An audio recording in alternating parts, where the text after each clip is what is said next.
जय हिंद दोस्तों, स्वागत है आपका अपने YouTube channel trail blazer the study point में। आज हम लोग बात करेंगे एक आइलैंड कंट्री की जिसका नाम है मॉरिशस। चलिए शुरू करते हैं। बहुत ही ब्यूटीफुल कंट्री। प्रसिद्ध लेखक मार्क ट्वेन ने एक बार कहा था कि ईश्वर ने पहले मॉरिशस बनाया और फिर उसमें से स्वर्ग की रचना की। विमान मॉरिशस की ज़मीन को छुए उससे पहले ही अगर आप आसमान से देखें तो मार्क ट्वेन के इस बयान की हकीकत आपको सामने नजर आती है, क्योंकि उन्होंने यह बयान दिया था। हरे भरे लैंडस्केप, गर्भ से मादा उठाए खड़ी पहाड़ियाँ, पहाड़ियों के बीच की दरारों से टकराती हुई समुद्री लहरें, सफ़ेद चमकते हुए बालू वाले तट और लहराते हुए नीले रंग के पानी का एक खूबसूरत कंट्रास्ट देखकर समुद्र के किनारे खड़े होकर आप प्राकृतिक सौंदर्य की पराकाष्ठा के दर्शन कर सकते हैं। यहाँ पर आइए थोड़ा सा डिटेल में जानते हैं मॉरिशस के बारे में। इसकी कैपिटल है पोर्ट लुइस। यहाँ पर देखिए सिचुएटेड है पोर्ट लुइस। राजभाषा जो है वो है इंग्लिश। निवासी जो है वो मॉरिशियाई माने जाते हैं। स्वतंत्रता इसको मिली थी 1968 में और एक डेमोक्रेटिक नेशन बना था कॉमनवेल्थ नेशन के अंतर्गत 1992 में। और इसकी जो करेंसी है वो है मॉरिशियाई रुपया। यातायात चलन इंडिया की तरह यहाँ पर भी लेफ्ट साइड में ही होता है। दूरभाष कोड इसका है 230। राष्ट्रवाक स्टेला क्लेविस्क्यो मैरिस एंडिसी, जो लैटिन में है। इसका हिंदी अनुवाद होता है हिंद महासागर का सितारा और कुंजी। तो ये इंडियन ओशियन में स्थित है। अफ्रीका कॉन्टिनेंट के अंतर्गत आता है ये। इंडिया से अगर आप थोड़ा सा साउथ वेस्ट में जाएंगे तो आपको मिलेगा ये। मॉरिशस की जनसंख्या में लगभग 52% हिंदू है, यानी बहुत बड़ी पॉपुलेशन है हिंदूज की। 52%। यहाँ के हिंदुओं में शैवों की संख्या अधिक है। शैव कौन होते हैं? जो शिव की पूजा करते हैं। इसलिए यहाँ यही वजह है कि यहाँ शिव के मंदिरों की संख्या बहुतायत में देखने को मिलती है। जैसे एक एग्जाम्पल के रूप में आपको ये स्टेचू नज़र आ रहा है, ठीक है। इसी में से एक है महेश्वरनाथ मंदिर। ये देखिए महेश्वरनाथ का मंदिर है। मॉरिशस के उत्तरी भाग में स्थित महेश्वरनाथ मंदिर ट्रायोलेट शिवाला के नाम से भी चर्चित है। वास्तव में यह मंदिर 2 सदियों से मॉरिशस में हिंदू पहचान का प्रतीक है। पूर्वी मॉरिशस में एक मनोरम द्वीप पर अत्यंत दर्शनीय सागर शिव मंदिर है। चारों तरफ से आती समुद्री लहरों और समुद्री हवाओं के बीच फहराता हुआ सागर शिव मंदिर का ध्वज मानोद्घोष करता है कि मॉरिशस में भारतीयता की कीर्ति पताका हमेशा ऊंची रहेगी। हमने शब्द यूज किया है यहाँ पर, भारतीयता की कीर्ति पताका, यानी यहाँ पर इंडियन ओरिजिन के लोग काफ़ी ज़्यादा मात्रा में पाए जाते हैं, काफ़ी बड़ी मात्रा में रहते हैं। इंडिया से इसके संबंध के बारे में पढ़ते हैं तो बहुत ही गहरा नाता है भारत के साथ। मॉरिशस और भारत का बहुत गहरा नाता है। मॉरिशस को औपनिवेशिक शासन से आज़ादी दिलाने में भारतीय मूल के सर शिव सागर राम गुलाम, ये देखिए सर शिव सागर राम गुलाम जी हैं, इनकी अगुवाई की थी। आज भी वहाँ हिंदी और भोजपुरी का प्रचलन देखकर विदेशी जमीन पर भी भारतीय मिट्टी की महक महसूस की जा सकती है। ये देश अफ्रीका में सबसे अधिक प्रति व्यक्ति आय वाले देशों में से एक है। यहाँ पर भोजपुरी और हिंदी काफ़ी अधिक मात्रा में बोली जाती है। अगर आपको बिहार यूपी की तरह देखना है तो आप एयरपोर्ट से निकलिए गाड़ी लेकर के, तो आपको बहुत सारी चीज़ें देखने को मिलेंगी। एग्जाम्पल के रूप में अगर आप एयरपोर्ट से पोर्ट लुइस की तरफ जाते हैं तो भारत में पश्चिमी उत्तर प्रदेश की तरह दूर दूर तक फैले गन्ने के विस्तृत खेत, महाराष्ट्र के खेतों की तरह काली मिट्टी के खेत, कोंकण और केरल के बरसाती गाँव जैसे गाँव के परिदृश्य, बिहार के आरा के किसी गाँव की तरह भोजपुरी बोलते लोग, ये सब देख कर आपको लगेगा कि मानो इसीलिए मॉरिशस के बारे में कहा जाता है कि भारत से दूर एक और भारत है, लघु भारत, अपना भारत, जहाँ पंचवटी भी है और चित्रकूट भी, गंगा सागर भी है और इन्हें मनाने वाले खुश मिजाज लोग भी। भारत की गिरमिटियों की कहानी पढ़ते सुनते यही पाया कि कभी भारत के अभावग्रस्त लोगों को बहकाया गया कि चलो मॉरिशस। गिरमिटिया कौन से लोग होते हैं? गन्ने की फसल के लिए, गन्ने की खेती के लिए जिन लोगों को ज़रूरत थी उन लोगों को कई सारे देशों में अंग्रेज़ों ने और इसके अलावा अन्य औपनिवेशिक जो कंपनियां थीं उन लोगों ने अलग अलग देशों में ले जाकर लोगों को बसाया। जैसे मॉरिशस, सूरीनाम, इसके अलावा त्रिनिदाद एंड टोबैगो, इन सब देशों में जाके लोग जो बसे उन्हें गिरमिटिया कहा जाता था। कहा गया कि चलो मॉरिशस, ऐसा जादुई देश जहां जिस भी पत्थर को पलटोगे उसके नीचे सोना मिलेगा। भला ऐसा भी कहीं होता है कि पत्थर के नीचे सोना मिले?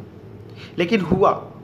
अपनी कठिन परिश्रम का प्रतिफल ही कहेंगे कि जिस सपने को दिखाकर ठग कर उन्हें यहाँ से ले जाया गया था, उन्होंने उस सपने को ही साकार कर दिया और आज मॉरिशस एक चमकता हुआ, उभरता हुआ एक विकासशील देश है।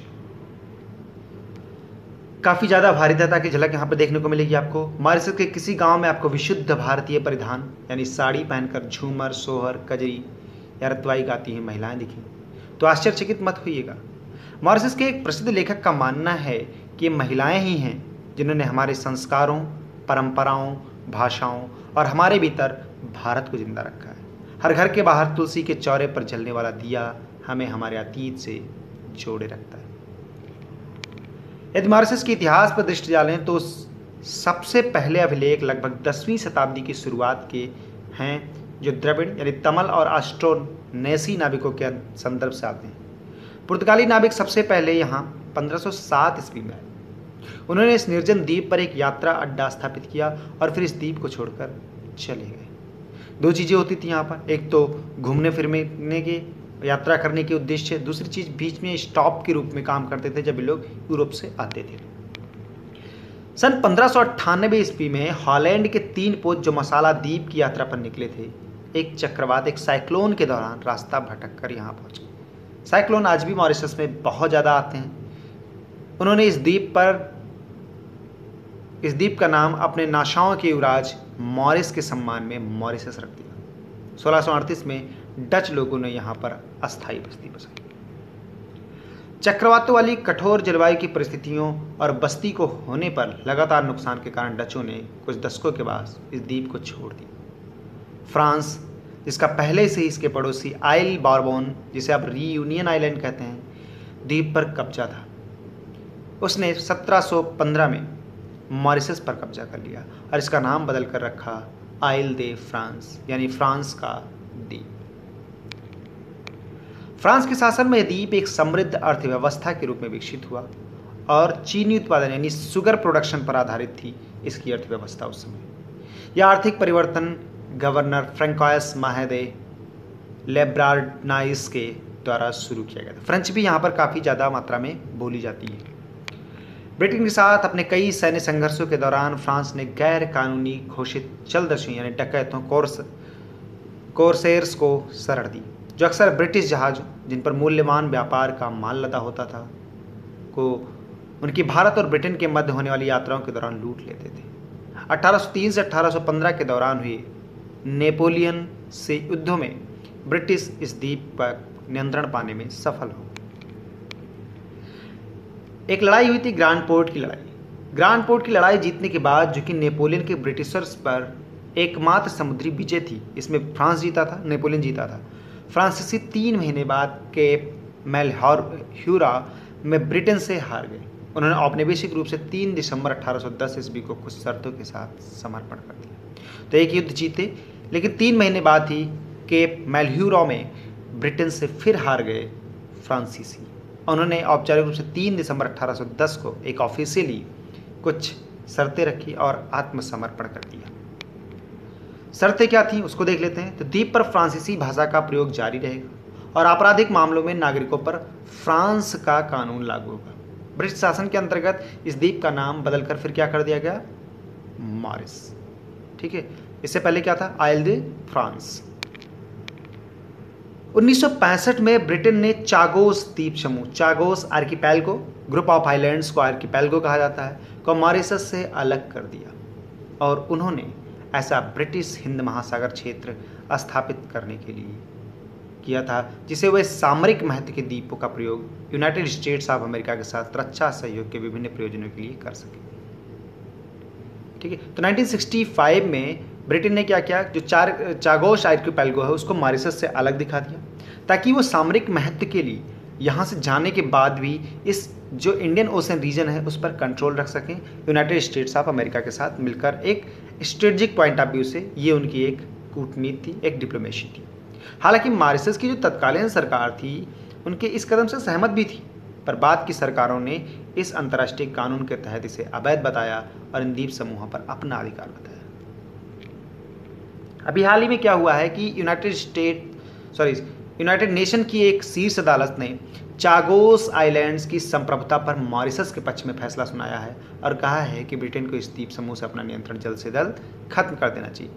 वैसे मॉरिशस के लिए इतना आसान नहीं है ये सब करना, फिर भी मेरा मानना ये है कि फैसला तो मॉरिशस के पक्ष में है, लेकिन इतनी आसानी से यूनाइटेड स्टेट्स ऑफ अमेरिका इसे छोड़ने वाला नहीं है, क्योंकि एक कॉन्ट्रैक्ट है यूनाइटेड स्टेट्स का ब्रिटेन के साथ। तो ये चीज़ें हो सकती हैं कि अब जितनी भी चीज़ें उसका एक हर्जाना हर साल के रूप में मॉरिशस को देना चाहिए ब्रिटेन को, और इसके साथ ही जितने 99 ईयर का जो लीज़ है उसको चलने देना चाहिए ब्रिटेन को, यूनाइटेड स्टेट्स के लिए, और साथ ही इसकी एक जो हर्जाना होता है, जो पैसे होते हैं, वो चीज़ें आप मॉरिशस को देते रहें। ये चीज़ें हो सकती हैं आने वाले समय में। ठीक है, मॉरिशस ने 1968 में स्वतंत्रता प्राप्त की और देश राष्ट्रमंडल के तहत 1992 में एक स्वतंत्र गणतंत्र बना। मॉरिशस एक स्थिर लोकतंत्र है जहां नियमित रूप से स्वतंत्र चुनाव होते हैं और मानवाधिकारों के मामले में भी देश की छवि अच्छी है। इसके चलते यहाँ काफ़ी विदेशी निवेश हुआ है, काफ़ी ज़्यादा फॉरेन इन्वेस्टमेंट बढ़ता रहता है। ठीक है, आई होप आप लोगों को इस वीडियो में मॉरिशस के बारे में कुछ जानने को मिला होगा। बहुत ही खूबसूरत देश है। कोविड-19 के इस दौर में अभी तो कुछ नहीं कहा जा सकता, लेकिन कभी मौका मिले तो एक बार जरूर मॉरिशस की यात्रा पर जाएं। भारतीयता की वास्तविक झलक आपको देखने को मिलेगी। Thank you, thanks for watching. ज़्यादा से ज़्यादा शेयर करें इसे। जिन लोगों ने अब तक चैनल को सब्सक्राइब नहीं किया, लोग सब्सक्राइब कर लें, साथ ही बेल आइकन को जरूर प्रेस कर दें, जिससे आने वाले वीडियोज़ की नोटिफिकेशन आप तक पहुँचती रहे। Thank you, thanks for watching. जय हिंद।